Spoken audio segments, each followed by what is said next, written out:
അസ്സലാമു അലൈക്കും വറഹ്മത്തുള്ളാഹ്. ഞാൻ ഇങ്ങനെ ഒരു വീഡിയോ ചെയ്യാൻ കാരണം, ഞാൻ ഇന്നലെ ഒരാളുടെ വാട്സപ്പിൽ കണ്ട സ്റ്റാറ്റസ് ആണ്. ഇന്നലെ നോമ്പ് തുറന്നതിന് ശേഷം ഞാൻ ഇങ്ങനെ വാട്സപ്പ് എടുത്ത് നോക്കുമ്പോൾ അതിൽ കണ്ട ഒരു സ്റ്റാറ്റസ് അത് എന്നെ വല്ലാതെ ആകർഷിച്ചു.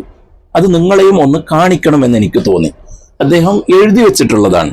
അതായത്, നിന്റെ പ്രയാസമുള്ള ജോലിയില്ലാത്തവന്റെ സ്വപ്നമാണ്. അല്ലെ, നമ്മൾ ഇന്ന് ജോലിക്ക് പോയിട്ട് എന്ത് ക്ഷീണമാണ്, വല്ലാത്ത പ്രയാസമാണ് ജോലിക്ക് എന്ന് പറയുന്നില്ലേ? പക്ഷേ ജോലി ഇല്ലാത്ത ഒരാള് അദ്ദേഹം ചിന്തിക്കുന്നത്, എത്ര ബുദ്ധിമുട്ടിയാലും എനിക്ക് പ്രശ്നമില്ല, ഞാൻ ജോലി ചെയ്തോളാം എന്നാണ്. നമുക്കാണെങ്കിലോ നമ്മുടെ ജോലി അതൊരു പ്രയാസമുള്ളതായിട്ട് തോന്നുകയും ചെയ്യുന്നു. അപ്പോൾ നമ്മുടെ പ്രയാസമുള്ള ജോലി ഇല്ലാത്ത ആളുകളുടെ സ്വപ്നമാണ്. അതുപോലെ തന്നെ നിനക്ക് ഇപ്പോഴുള്ള കൊച്ചു വീട് ഭവനരഹിതന്റെ സ്വപ്നമാണ്. നമുക്ക് ഇന്നുള്ള ചെറിയൊരു വീടായിരിക്കും, നമ്മൾ അതിൽ പരിതപിക്കും. അതായത്, എൻ്റെ ചെറിയ വീടാണ്, മറ്റുള്ള ആളുകളുടെയൊക്കെ വീട് നോക്ക്, ഇങ്ങനെ പറഞ്ഞിട്ട് നമ്മുടെ വീട് ചെറുതാണല്ലോ എന്ന് പറഞ്ഞിട്ട് പരിഭവം പറയുന്ന ആളുകൾക്ക്, വീട് ഇല്ലാത്ത ആളുകൾ ഒരു കൊച്ചു വീടെങ്കിലും മഴയും വെയിലും കൊള്ളാത്ത രൂപത്തിൽ ഒന്ന് കിടന്നുറങ്ങിയാൽ മതി, അങ്ങനെയുള്ള വീട് കിട്ടിയാൽ മതി എന്ന് ആഗ്രഹിക്കുന്ന ആളുകളായിരിക്കും. അതുപോലെ തന്നെ ശല്യപ്പെടുത്തുന്നതിൻ്റെ മക്കൾ കുട്ടികളില്ലാത്തവരുടെ സ്വപ്നമാണ്.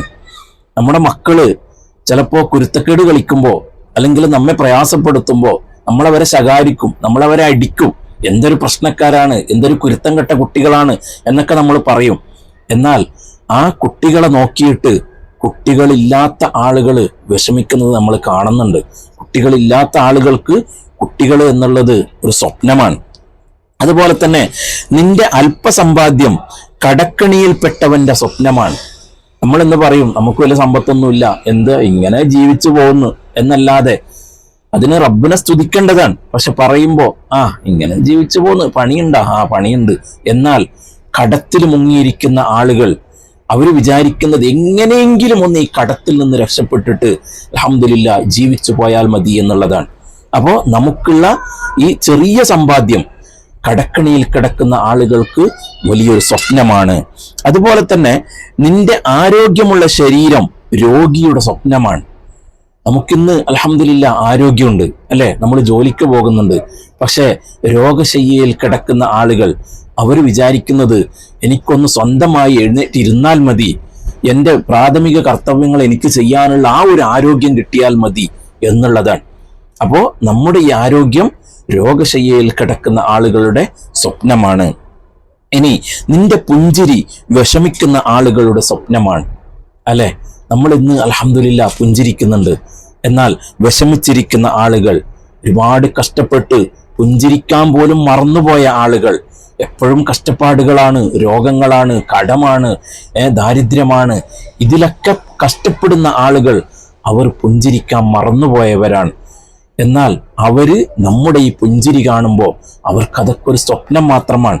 അവർക്ക് പുഞ്ചിരിക്കാൻ കഴിയുമോ, ഞങ്ങൾക്കൊന്ന് പുഞ്ചിരിക്കാൻ കഴിഞ്ഞിരുന്നെങ്കിൽ എന്ന് സ്വപ്നം കാണുന്നവരാണ്. പക്ഷെ ഇത് പലതും ഉണ്ടായിട്ടും അള്ളാഹുവിനോട് നമ്മൾ നന്ദികേട് കാണിച്ചു കൊണ്ടിരിക്കുകയാണ്. അല്ലെ, റബ്ബിനോട് നമുക്ക് നന്ദി പറയാൻ നമുക്ക് സമയമില്ല. നമ്മൾ നോക്കുന്നത് നമ്മുടെ മുകളിലേക്കാണ്. നമ്മുടെ ഈ വീട് ചെറിയ വീടാണ്, നമ്മളെക്കാൾ എത്രയോ വലിയ വീടുകളുള്ള ആളുകളുണ്ട്. പടച്ച റബ്ബന്റെ എനിക്കതുപോലെയുള്ള വീട് തരുന്നില്ല. അല്ലെങ്കിൽ എന്നെക്കാൾ എത്രയോ സമ്പാദ്യമുള്ള ആളുകളുണ്ട്, പടച്ച റബ്ബന്റെ എനിക്ക് സമ്പാദ്യം തരുന്നില്ല. ഇങ്ങനെ പല കാര്യങ്ങളും നമ്മുടെ മുകളിലേക്ക് നോക്കിയിട്ട് റബ്ബിനെ നമ്മൾ കുറ്റപ്പെടുത്തുകയാണ്. എന്നാൽ നമ്മളെക്കാളും താഴെയുള്ള ആളുകൾ എത്രയോ വിഷമിച്ചുകൊണ്ട്, നമ്മളെക്കാളും ഞാൻ ഈ പറഞ്ഞ പോലെ ഒന്ന് പുഞ്ചിരിക്കാൻ മറന്നുപോയ ആളുകൾ നമ്മുടെ നാടുകളിലും നമ്മുടെ അയൽവാസികളിലും നമ്മുടെ കുടുംബങ്ങളിലും ഉണ്ടാകും. പക്ഷെ അവരിലേക്ക് നോക്കാൻ നമുക്ക് സമയമില്ല. എന്നിട്ടോ റബ്ബിനോട് നമ്മൾ പരാതി പറയുകയാണ്. അല്ലാഹു തആല നമ്മെ എല്ലാവരെയും നന്നാക്കി തരട്ടെ.